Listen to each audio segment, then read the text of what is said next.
काम करने वाले mister Shakeel sir, please welcome sir, आपका बहुत बहुत स्वागत है सर। और पिछले महीने में लोगों ने जो सब प्रमोशन लिया उनका सम्मान के लिए सर, प्लीज वेलकम, आप सभी लोग सर के लिए सम्मान करें।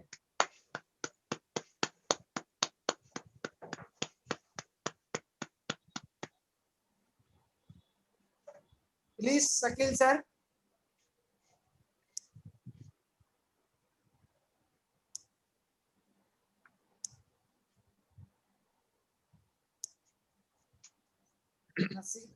हमारे बीच में नसीम सर भी हैं सर, उनको अनम्यूट कीजिए सर।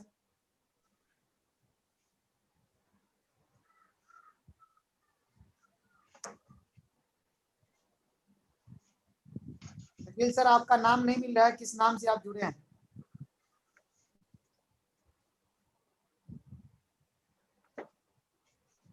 सर अनम्यूट हैं ऑलरेडी। और शकील सर प्लीज आप बात करें।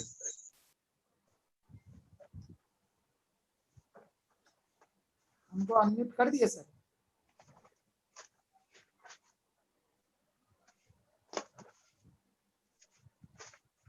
जी शकील भाई अनम्यूट है।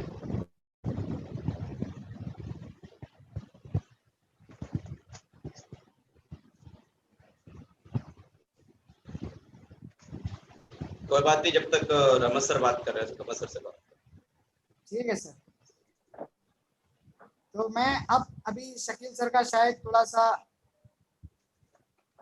जुड़ने में लेट है, तो मैं अभी उनकी जगह पे मैं बुलाने जा रहा हूं कि हम सबके ग्रेट अपलाइन, हम सबके रॉयल प्रेसिडेंट सर सामने में है। और मैं सर आपकी क्या तारीफ करूं सर, बस आप सिखाइए सर, मैं आपकी क्या तारीफ करूं सर। वेलकम है सर आपका। Thank you so much. सबसे पहले इस मीटिंग में जितने भी लोग जुड़े हुए हैं, हमारे दोस्त, हमारे भाई, हमारी बहनें, आप सभी को मेरा प्यार भरा सलाम एंड गुड इवनिंग।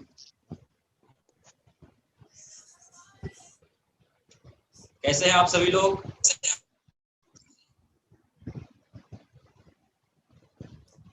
सभी लोग म्यूट हैं, इसलिए शायद बोल नहीं सकते हैं।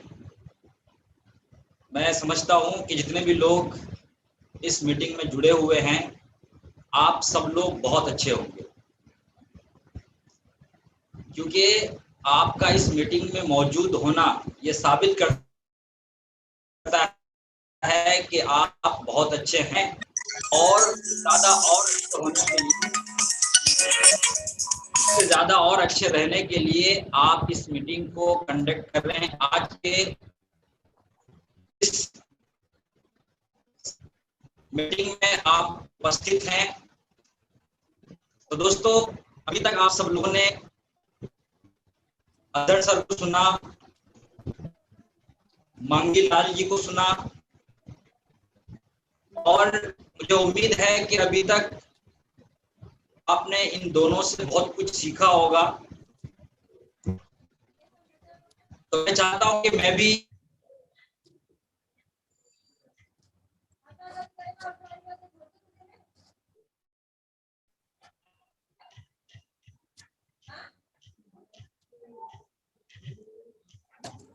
आपकी आवाज कट कट के आ रही है सर। सॉरी, माफ कीजिएगा, नेटवर्क का थोड़ा इश्यू है। अभी आवाज आ रही है? जी आ रही है सर। आ रही है जी, आ रही है। तो दोस्तों, मैं भी चाहता हूं कि मैं अभी तक इस काम को करते हुए जो कुछ समझ पाया हूं, मैं आप सबको उसमें से कुछ बताऊं, ताकि आप सब लोग भी मेरी बातें सुनकर इस काम में और चार चांद लगा सकें। तो दोस्तों, मुझे लगता है कि यहाँ पर इस मीटिंग में जितने भी लोग हैं, सारे लोग शायद मुझे अच्छे से जानते नहीं हैं। कुछ लोग नाम से वाकिफ होंगे, कुछ लोग हमारे नाम से भी वाकिफ है, चेहरे से भी वाकिफ हैं। तो जो लोग भी मुझे अच्छे से नहीं जानते हैं, मैं उनके लिए अपना इंट्रोडक्शन देना चाहूंगा। दोस्तों, मेरा नाम मोहम्मद रहमत रजा है और मैं बिहार का रहने वाला हूं। और अगर मैं बात करूं इस कंपनी में आने से पहले की, तो इस कंपनी में आने से पहले मैं स्टूडेंट था, पढ़ाई लिखाई किया करता था और मेरी पढ़ाई लिखाई भी बहुत ही अच्छी चल रही थी, लेकिन मेरे घर की आर्थिक स्थिति बहुत ज्यादा खराब थी। खराब इसलिए थी क्योंकि मैं किसान फैमिली से बिलोंग करता हूं और आप में से भी ज्यादातर लोग किसान फैमिली से होंगे। तो आप सबको ये अच्छे से पता है कि एक किसान की जिंदगी कैसी होती है, एक किसान कैसे अपनी जिंदगी को जीता है। तो दोस्तों मैं बहुत खराब स्थिति में था और ऐसे वक्त में मैं पढ़ाई करते हुए ये सोचता था कि कोई ऐसा काम करूं जिस काम को करके मैं अपने घर की स्थिति को सुधार सकूं। ये सोचता था और इसी बीच मुझे इस कंपनी में आने का सुनहरा मौका मिला। इस कंपनी में आने वाले जो हमारे अपलाइन हैं वो हमारे साथ बैठे हुए हैं। एक बार मैं चाहता हूं कि इनके लिए जोरदार ताली हो। हमारे जो अपलाइन हैं, जोरदार ताली।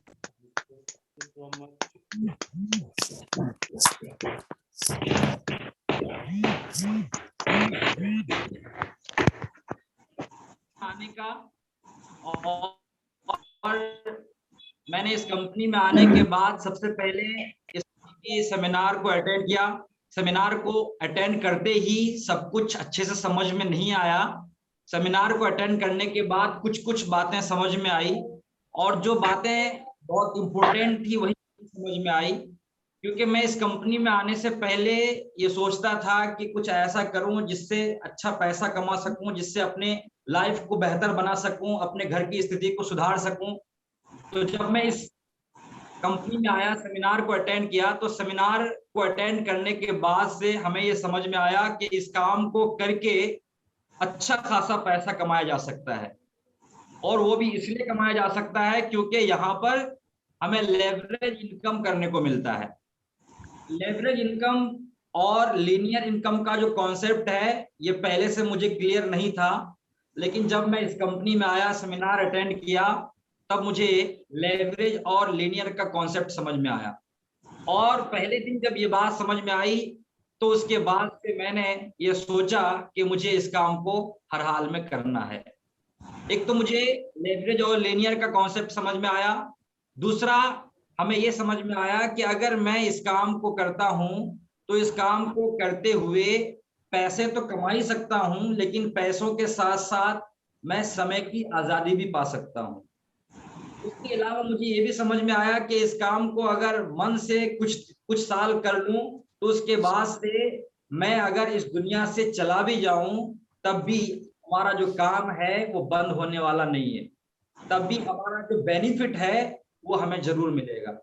हम इस दुनिया में नहीं होंगे लेकिन हमारे आने वाली जो पीढ़ी होगी उन्हें इसका बेनिफिट मिलेगा। तो जो कुछ मोटी मोटी बातें थी वो मुझे अच्छे से समझ में आई और उसके बाद से मैंने ये फैसला कर लिया कि मुझे इस काम को करना है। मैं सेमिनार से बाहर निकला, उसके बाद हमारे अपलाइन और हमारे अपलाइन के जो अपलाइन थे, कुछ अपलाइन हमारे पास आए और आने के बाद हमसे पूछे कि बताइए आपने सेमिनार जो अटेंड किया इससे आपको क्या समझ में आया, कैसा लगा काम। तो मैंने बताया कि सर मुझे लगता है कि मैं जिस काम में आया हूँ इस काम को करके बहुत अच्छा पैसा कमा सकता हूँ, मुझे ये काम बहुत अच्छा लगा। उसके बाद से दोस्तों अपलाइन ने हमें ये कहा कि ये काम बेशक बहुत अच्छा है, लेकिन अगर आप चाहते हैं कि इस काम को करते हुए हम अपने हर एक सपनों को पूरा करें तो इसके लिए अभी बस एक शुरुआत है। आपने पहली ट्रेनिंग ली है, आपने सेमिनार अटेंड किया है, अभी आगे बहुत सारी ट्रेनिंग लेनी है। जब आप लगातार कंपनी की और जो भी ट्रेनिंग है वो सारी ट्रेनिंग अटेंड कर लेंगे तब उसके बाद से आपके जो भी ड्रीम्स हैं, जो भी सपने हैं वो आप पूरे कर सकते हैं। तो अपलाइन ने पहले दिन हमें ये कहा कि आप अगर चाहते हैं कि हम इस कंपनी से कामयाब हों तो इसके लिए आपको इस कंपनी में लगातार सीखते रहना है, आपको यहाँ पर लगातार ट्रेनिंग लेते रहना है। दोस्तों मैंने अपलाइन की बातों को सुनकर उनके हाँ पर हाँ मिलाया। मैंने ये कहा कि ठीक है सर, मैं इसके लिए तैयार हूं। और उसके बाद से दोस्तों मैंने आगे की जो प्रक्रिया है फॉर्म वगैरह भरने का वो सारा कंप्लीट किया। आगे का सारा प्रक्रिया कंप्लीट हुआ, उसके बाद मैंने ट्रेनिंग लेनी शुरू की। मैंने लगातार शुरू के 4-5 दिन तक अच्छे से ट्रेनिंग ली। और ट्रेनिंग लेने के बाद से मुझे ये समझ में आया कि यार वाकई में ये काम बहुत ही शानदार है। और साथ के साथ ये भी समझ में आया कि इस काम को करने के लिए हमें और सीखने की जरूरत नहीं है। सिर्फ 4-5 दिन ट्रेनिंग लेने के बाद मुझे ऐसा लगने लगा कि अब अगर मैं इस काम को ना भी सीखूं तब भी इस काम को कर सकता हूं। क्योंकि मुझे यहाँ पर करना क्या है, मुझे यहाँ पर जिस तरह से मैंने इस काम को शुरू किया है इसी तरह से मुझे कुछ लोगों को इस काम को शुरू करवाना है, कुछ लोगों को ज्वाइन करवाना है, जो कि हमारे लिए कोई बहुत बड़ी बात नहीं है। मुझे लगा कि ये काम इतना शानदार है तो लोग इस काम को 100% करेंगे। इसीलिए मैं ये सोच लिया कि अब हमें सीखने की कोई जरूरत नहीं है, अब मुझे इस काम को करना चाहिए। तो 4-5 दिन ट्रेनिंग लेने के बाद से मैंने ट्रेनिंग लेना बंद कर दिया। 4-5 दिन ट्रेनिंग लेने के बाद से जब ट्रेनिंग का टाइम आता था, जब क्लास का टाइम आता था, तब मैं ट्रेनिंग में नहीं जाता था, क्लास में नहीं जाता था। अपलाइन जब कहते थे कि चलिए ट्रेनिंग में, तो मैं बहाना बनाया करता था। अपलाइन से कहता था कि सर आज मेरे पेट में दर्द है, कभी कहता था सर आज मेरे माथे में दर्द है। इस तरह के बहाना बनाकर मैं ट्रेनिंग में नहीं जाता था। बाकी जो हमारे साथ में लोग काम करते थे वो सारे लोग ट्रेनिंग में चले जाते थे और मैं अकेला रूम पे होता था। और उसके बाद अकेले मैं लोगों को अप्रोच करने लगता था। दोस्तों मैं अकेले में लगातार कुछ दिनों तक ट्रेनिंग में जाए बगैर ये काम करना शुरू कर दिया, बगैर सीखे। यानी सिर्फ 4-5 दिन ट्रेनिंग ली और उसके बाद से मैंने लोगों को अप्रोच करना शुरू कर दिया। खूब धुआंधार अप्रोचिंग की मैंने। और जब अप्रोचिंग की तो अप्रोचिंग के बाद जो है रिजल्ट कुछ अच्छा हमें नहीं दिखा। अप्रोचिंग बहुत हो रही थी, गेस्ट, बहुत सारे गेस्ट से बात होता था, बहुत सारे गेस्ट रेडी भी होता था, लेकिन उसके बाद जब आने का टाइम होता था तो गेस्ट फेल हो जाता था। तो जब इस तरह की समस्याएं आने लगी तब जो है मैं परेशान होने लगा। और जब मैं परेशान होने लगा तब अपलाइन मुझे देखकर समझ गए कि कुछ ना कुछ गड़बड़ है। फिर अपलाइन हमसे पूछने लगे कि भाई बताओ बात क्या है, आप इतना परेशान क्यों लग रहे हो, अब तक तो आप इतना परेशान नहीं रहते थे। तो मैं अपलाइन से कहता था कि नहीं सर कोई बात नहीं है। अपलाइन बोलते थे नहीं आप बिल्कुल भी मत छुपाइए, जो भी बात है आप खुलकर बोलिए। दोस्तों अपलाइन जब हमसे लगातार ये पूछने लगे कि भाई बताइए, जो भी बात है आप खुलकर बताइए, मैं आपका अपलाइन हूं, मैं आपको कामयाब बनाऊंगा। जब तक आप मुझे सारी बातें खुलकर नहीं बताइएगा मैं आपको बेहतर गाइड नहीं कर सकता हूं, तो आप मुझे सारी बातें जरूर बताइए। तो दोस्तों फिर मैंने अपनी अपलाइन को सारी बातें बताया। मैं बताया कि सर पिछले कुछ दिनों से जो मैं ट्रेनिंग में नहीं जा रहा था, इस कुछ दिनों तक जो है मैंने लगातार बहुत लोगों को अप्रोच की, लेकिन इससे कुछ रिजल्ट हमें नहीं दिख रहा है। बहुत सारा गेस्ट हमारा रेडी हुआ, फेल हो गया। अब हमें लगता है पता नहीं क्या होगा, मुझे लगता है शायद अब मैं इस काम को नहीं कर पाऊंगा। जब सारी बातें अपलाइन ने सुनी तो सुनने के बाद अपलाइन ये कहने लगे कि भाई आपने गलती तो की ही है, लेकिन अब इसका मतलब ये नहीं है कि अब कुछ हो ही नहीं सकता है। एक तरफ अपलाइन ये भी हमें बोले कि गलती आपने की है, और एक तरफ ये भी समझाए कि कोई बात नहीं, गलती जरूर हुई है, लेकिन इसका मतलब ये नहीं है कि अब कुछ नहीं हो सकता। अगर अब भी चाहें तो बहुत कुछ बेहतर हो सकता है, लेकिन उसके लिए शर्त यह है कि अब से आपको किसी को अप्रोच नहीं करना है। तब तक अप्रोच नहीं करना है जब तक आप पूरा काम अच्छे से समझने जाते हैं। दोस्तों उसके बाद से अपलाइन ने मुझे समझाया कि अब से अगर आप चाहते हैं कि हम जो भी मेहनत करें उसका अच्छा परिणाम आए, अगर हम अप्रोच करें तो हमारा गेस्ट रेडी भी हो और वो गेस्ट आके ज्वाइन भी करे, तो इसके लिए आप पहले खुद अच्छे से सीखिए, समझिए। दोस्तों उसके बाद से मैंने अपलाइन के कहने के अनुसार फिर से ट्रेनिंग लेना शुरू किया लगातार। और कुछ दिनों तक ट्रेनिंग लेने के बाद से हम जो भी कुछ गलतियां कर रहे थे, अप्रोचिंग में जो गलतियां कर रहे थे, जो भी कुछ लापरवाहियां हो रही थी, जहां जहां जो भी मिस्टेक हो रहा था, जब मैंने ट्रेनिंग ली तो ट्रेनिंग लेने के बाद से जो है हमें अपनी गलतियां समझ में आने लगी। और उसके बाद फिर जो है मैं दोबारा से इस काम को करना शुरू किया, दोबारा से फिर मैं अप्रोच करना स्टार्ट किया। और फिर उसके बाद दोस्तों हमें जो नतीजा मिला सुनना चाहेंगे आप? उसके बाद जो नतीजा मिला वो ये मिला कि मुझे उस समय पहला प्रमोशन चाहिए था। उस समय हमें सीडी से पीडी बनना था, अभी का बीडी से एडी लेवल है। उस समय हमें सीडी से पीडी बनना था, लेकिन दोस्तों हम सीडी से पीडी बनने के बजाय सीडी से डायरेक्ट ईडी का प्रमोशन लिए, जबकि उस समय सीडी टू ईडी बनने के लिए 19 सेलें करनी होती थी, 19 सेलें करनी होती थी सीडी टू ईडी प्रमोशन के लिए, लेकिन मैंने 19 नहीं बल्कि 23 सेल करके सीडी टू ईडी का प्रमोशन लिया। तो ये तब हो पाया जब मैंने काम को बहुत अच्छे से सीखा और समझा। तो दोस्तों किसी भी काम को कोई भी आदमी अगर करके बहुत अच्छा रिजल्ट पाना चाहता है तो इसके लिए उसको जरूरी ये है कि वो उस काम को बहुत अच्छे से समझे, बहुत अच्छे से सीखे। तो दोस्तों आपको मैं यही कहना चाहूंगा कि अगर आप चाहते हैं कि हम अपने हर एक ड्रीम को पूरा करें, हम अपने हर एक सपनों को पूरा करें, तो इसके लिए आपको लगातार सीखना होगा। आज हम फिजिकली तो नहीं सीख सकते हैं, लेकिन हमारे पास पहले से ज्यादा अच्छा सीखने का विकल्प है। आज हमको बहुत बेहतर ट्रेनिंग मिल रही है, ऐसे ऐसे लोगों से सीखने को मिल रहा है जिनसे बहुत कम सीखने को मिला करता था। आज बहुत अच्छी ट्रेनिंग मिल रही है। हम आज जो भी कुछ सीख रहे हैं प्रोफेशनल ट्रेनर से सीख रहे हैं। आज हमें जो भी बातें बताई जाती है सारी बातें बहुत अच्छे से समझ में आती है। तो दोस्तों आज भी सीखने का सिलसिला चालू है, लेकिन जो आदमी कुछ कर गुजरना चाहता है वही सीख सकता है। जो कुछ नहीं करना चाहता, जिनके कोई ड्रीम्स नहीं है, कोई सपने नहीं है, वो कभी नहीं चाहेंगे कि हम सीखें, क्योंकि सीखना उनके लिए बहुत मुश्किल काम होगा। तो दोस्तों मैं मानता हूं सीखना आसान नहीं बल्कि मुश्किल काम ही होता है, लेकिन हम जानते हैं कि जब तक हम ये करेंगे नहीं तब तक हम आगे बहुत अच्छा परिणाम नहीं पा सकते हैं। तो दोस्तों अगर आप चाहते हैं कि हम बहुत अच्छा परिणाम पाएं, बहुत अच्छा रिजल्ट पाएं, तो आज से आप सीखने में पूरा ध्यान दीजिए। जब भी जो भी ट्रेनिंग होती है आप वो सारी ट्रेनिंग अटेंड कीजिए। यकीन मानिए जिस दिन आप बहुत अच्छे से सीख कर काम करने लगेंगे उस दिन आपकी थोड़ी सी मेहनत आपको बहुत अच्छा रंग देगी। आपकी थोड़ी सी मेहनत के कारण आपको बहुत अच्छा रिजल्ट मिलेगा। नहीं तो आप अगर बगैर सीखे बहुत ज्यादा भी मेहनत करते हैं तो वो मेहनत करना आपका बेकार हो जाएगा, जैसा मेरे साथ हो रहा था। शुरू के कुछ दिनों तक मैंने सीखा, मात्र मुश्किल से 4 से 5 दिन सीखा, और उसके बाद ताबड़तोड़ अप्रोचिंग किया। मैंने बहुत मेहनत की, मैंने बहुत लोगों का अप्रोच किया, लेकिन वो सब बेकार हो गया।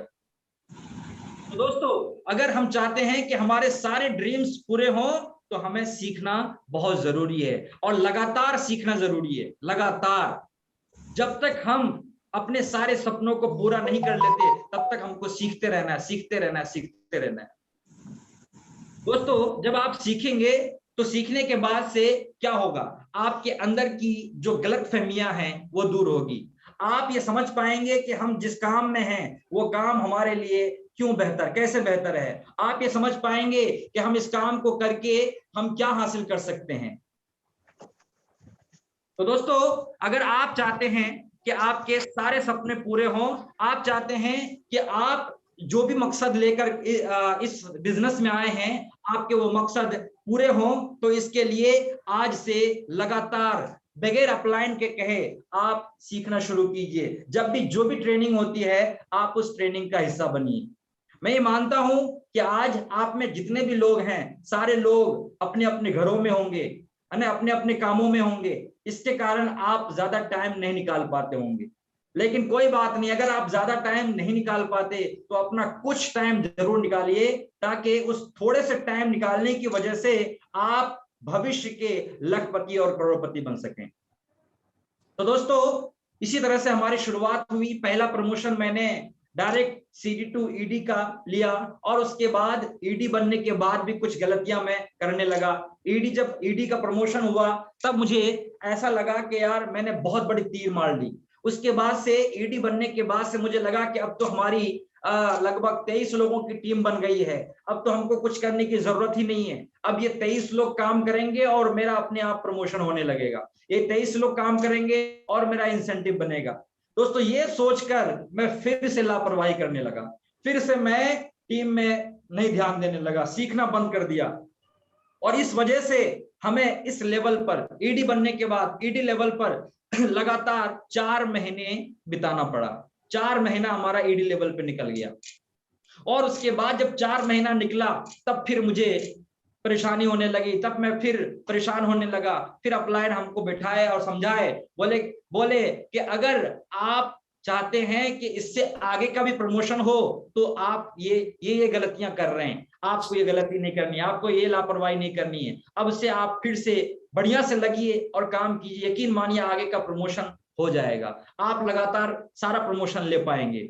दोस्तों उसके बाद से फिर मैंने अपनी जो भी लापरवाही थी वो सारी लापरवाही को छोड़ी। फिर मैंने प्लानिंग करना शुरू किया, अपने अपलाइन के साथ बहुत अच्छे से प्लानिंग करके फिर से मैं काम करना शुरू किया। और उसके बाद मुझे 4 महीना बीतने के बाद 5वें महीने में मुझे प्रमोशन लेना था ईडी से एसडी का, और उस समय ईडी से एसडी बनने के लिए 45 सेल करना होता था, जो कि 45 के बजाय हमने 67 सेल करके एसडी का प्रमोशन अचीव किया था।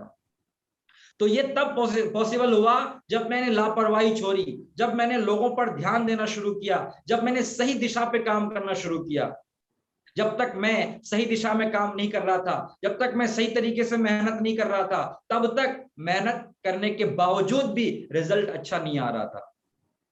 तो दोस्तों उसके बाद प्रमोशन हुआ एसडी का, और फिर उसके बाद मैंने कोई लापरवाही नहीं की, कोई गलती नहीं की। इस वजह से एसडी बनते ही उससे अगले महीने में हमारा प्रमोशन आरडी का हुआ, उससे पहले आरडी का हुआ। उसके बाद आरडी बनने के बाद से फिर अपलाइन ने बताया कि अभी आपकी कहानी खत्म नहीं हुई, अभी आपको आगे और बढ़ना है, और उसके लिए आप जो बने हैं वो आपको लोगों को बनाना है। और उसके बाद फिर मैंने लोगों को अपने अलग अलग 3 लाइनों में लोगों को मैंने आरडी का प्रमोशन दिलाया, और फिर मैं डीडी बना। फिर उसके बाद अपने 3 अलग अलग लाइनों में मैंने डीडी का प्रमोशन दिलाया, और फिर मैं जीडीडी बना, यानी अभी का रॉयल प्रेसिडेंट बना। और दोस्तों रॉयल प्रेसिडेंट बनने के बाद से अब तक मैं इस कंपनी से लगभग 1 करोड़ से भी ज्यादा पैसा कमाया हूं। आज इस कंपनी में काम करते हुए हमने बहुत सारे सपने पूरे किए।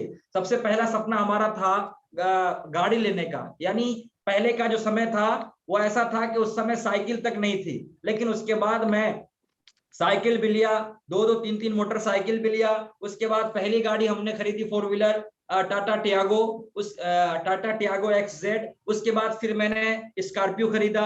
फिर उसके बाद हमारे पिताजी खेती बाड़ी करते थे, फिर मैं उनको प्रोफेशनल तरीके से खेती करने के लिए उनको